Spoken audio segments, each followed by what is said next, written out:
2015 was a very special year for pitchers, specifically in the National League. Max Scherzer started more games than any pitcher in the big leagues and pitched to his lowest single-season ERA in his career at 2.79 while striking out a then-career high 276 batters. Garrett Cole finally broke out for the Pittsburgh Pirates and led them to their third consecutive playoff berth with over 200 strikeouts. Jacob deGrom pitched to a 2.54 ERA as he led the Mets' dominant stable of starters. Madison Bumgarner set a new career high in innings pitched and won 18 games for San Francisco. The craziest part about all of this, though, is that not a single one of these guys would go on to get a first-place vote at the end of the year's Cy Young balloting. Put any of these seasons in any other random year and you might have yourself a winner. Instead, none finished higher than 4th place. That's because this 2015 race in the National League was different. It was a 3-horse race for the ages, arguably the best Cy Young race in MLB history. Let's set the stage. In 2013, the Los Angeles Dodgers shook the baseball world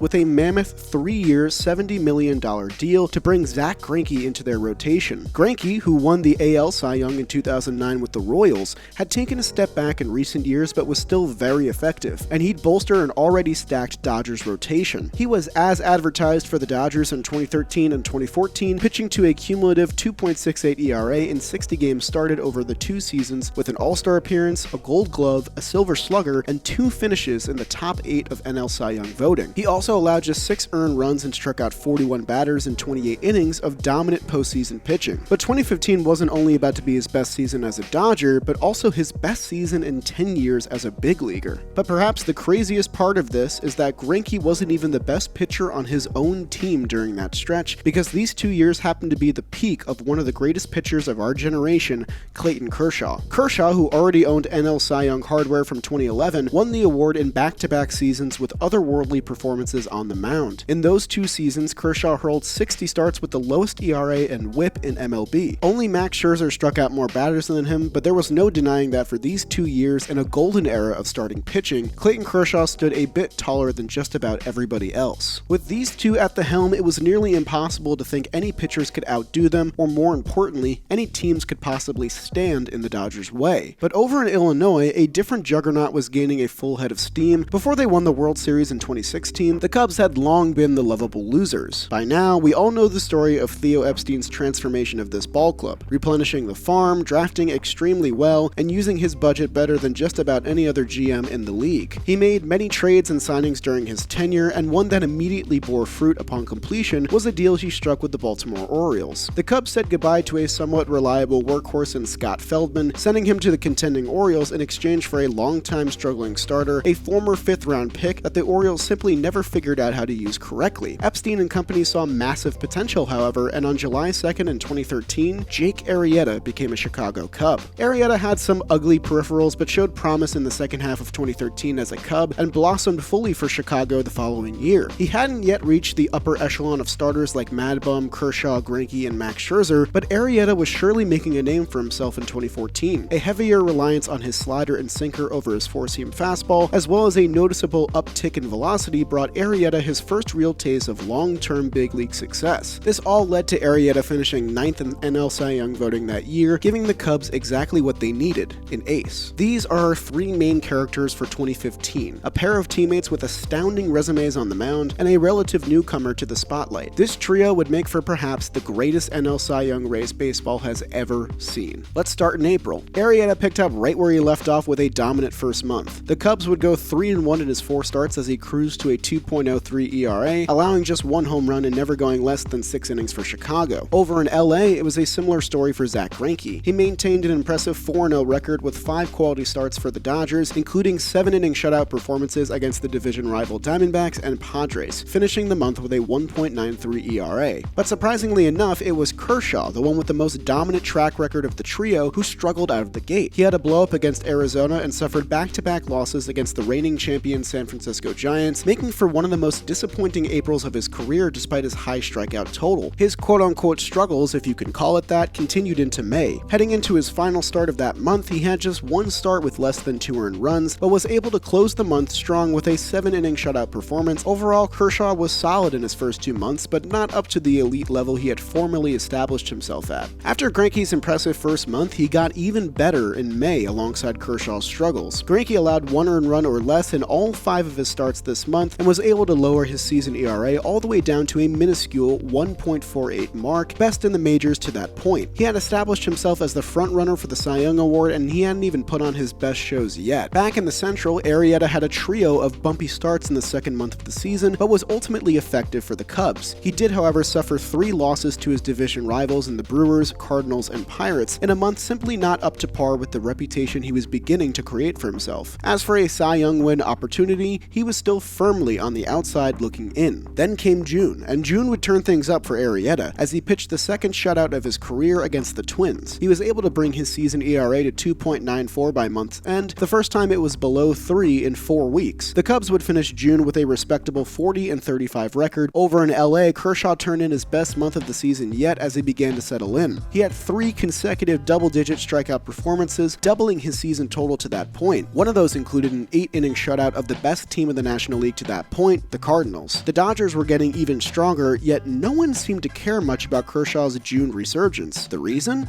Well, Zack Greinke was transitioning from elite to historic. Here's a clip of Justin Upton homering off Zack Greinke in the 8th inning of an eventual Padres win. Tough luck for Zack, who went 8 innings and struck out 8 and still received a loss for his efforts. He'd be sure to learn from this and rectify it though, as he decided to not allow a run in any of his starts over the next 4 weeks. 7 shutout innings against the Rangers, 6 shutty against Arrieta's Cubs, 7 2/3 innings, 0 runs for the Marlins, 7 zeros across the board for the Mets, back-to-back 8-inning shutouts against the Phillies and the Nationals, and Zack Greinke became otherworldly. Finally, on July 26th, Jacob deGrom of all people hit into an RBI fielder's choice to finally end Zack Greinke's scoreless streak at an amazing 45 2/3 innings. It's the 6th longest streak in MLB history and the longest since 1988. I wasn't kidding when I said Greinke was absolutely historic during this stretch, and it became clear that after June and July, the Cy Young was Greinke's to lose. Pretty much as soon as Greinke's streak was coming to a close, his teammate was ready to reclaim the spotlight that had been his for the past 2 years. Kershaw had his own 41-inning scoreless streak the year prior when he won MVP and Cy Young, and while his 2015 stretch didn't go as far, it was still just as insane to witness. After allowing a run in the 4th inning to the Mets on July 3rd, Kershaw tossed 3 scoreless innings to finish off his night. This kicked off a streak of his own, where he struck out 13 in a complete game shutout against the Phillies, then struck out 14 in 8 scoreless against the Nationals, then he struck out another 11 in a complete game shutout against the Mets, and then threw another 8 scoreless innings against the LA rival Los Angeles Angels. Finally, the Pirates got to Kershaw in the 1st inning on August 7th thanks to a Gregory Polanco leadoff home run. Just after Greinke's legendary shutout streak, Kershaw twirled a scoreless streak of his own spanning 37 innings and 2 complete game shutouts. In a season of great pitching, the 2 guys who led NL's charge played for the same team. So where has Jake Arrieta been in all of this? Well, he turned in a very good month of his own, but it became completely overshadowed by the dominance of the Dodgers duo. The Cubs went 5-1 in Arrieta's July starts, yet still stood far behind the division-leading Cardinals. It was clear that Arrieta was leading an impressive, playoff-contending pitching staff, but he simply couldn't find a way to seriously insert himself into the Cy Young conversation. He'd need a godly stretch of his own if he was going to have a shot. So here's where all 3 of our guys ranked at the end of July, where the race was truly beginning to take shape in the National League. Pitchers like Jacob deGrom and Max Scherzer very much were in contention with this trio, but by season's end, their bids would become less lucrative. Even Arrieta still seemed to be on the outside looking in with this duo in front of him, but with 10 starts each left on their calendar, there was still plenty of baseball left to play. Greinke hit a season-low 1.30 ERA in his 3rd start of July, and though he'd never get back to that point again, he managed to keep his mark below 2 through the end of the 2015 season. Aside from a 5-run hiccup that kicked off August, Greinke didn't allow more than 3 earned runs in any of his final 11 starts in the year. The Dodgers went 9-2 in these starts, as Greinke went 6 or more innings each time and allowed 1 earned run or less in 6 of those 11 starts. He was truly brilliant and also somehow the worst of the trio during these final 2 months. Kershaw finally had a stretch where he was able to outdo his teammate Greinke. He opened the month of September with a complete game 15 strikeout performance against the Giants, and then closed the month with a complete game 13 strikeout shutout against the Giants yet again. Kershaw nearly got below the 2 ERA mark himself as he completely offset his slow start to 2015 with a dominant last 2 months, making this Cy Young race all the more complicated in the process. And then there's Jake Arrieta. His Cubs hadn't been to the playoffs in years and weren't taking the division from the Cardinals, so his performances simply fell by the wayside of greater 2015 performances. That is, until the final 2 months of the season, where Arrieta finally unlocked a new gear to his game. In 6 August starts, Arrieta let up 0 earned runs in 5 of them, but his best game of the month, of the season, and maybe of his entire career came at the end of August against none other than those scary Los Angeles Dodgers. Toe-to-toe with the best of the West, Arrieta pitched out of his mind. A Kike Hernandez error and Jimmy Rollins' walk would be all this potent lineup could muster in 9 innings of battle against Arrieta. By the end of it all, he had 9 innings, no earned runs, a measly walk, a then career-high 12 strikeouts, and most importantly, a no-hitter against the favorite to win that year's World Series. Jake Arrieta had finally inserted himself into the conversation of NL Cy Young. And he stayed hot from there, finishing the year strong. He would throw another complete game shutout against the Brewers later on, and he never allowed more than 1 earned run in any of his final 9 starts. After trailing behind Greinke, Kershaw, and others for basically 4 months, Jake Arrieta became the most untouchable pitcher in baseball for the season's final 2 months. Not to mention, the Cubs would go 13-0 in his final 13 starts as well. From August to October, he had a mind-boggling 0.41 ERA in 88 1/3 innings. And that lands us here, in this beautiful mess of amazing pitching performances. Some of you may know who won in the end, but I first want to present you with the objective stats of how each of these guys ended up ranking in the National League by year's end. Bear in mind, voters likely factored in the most recent performances, and we're still in the early stages of heavily weighing in analytics, and still relying on older, now obsolete stats like pitcher wins and losses. So, in what I consider a shocking decision, Zack Greinke, who led in ERA and WHIP, would not claim the award despite getting 10 first-place votes. His teammate, Clayton Kershaw, after winning in consecutive seasons, got just 3 first-place votes. And the winner, with 17 first-place votes, was the underdog of it all, Jake Arrieta. This result is still discussed to this day. Arrieta had an incredible season that included a no-hitter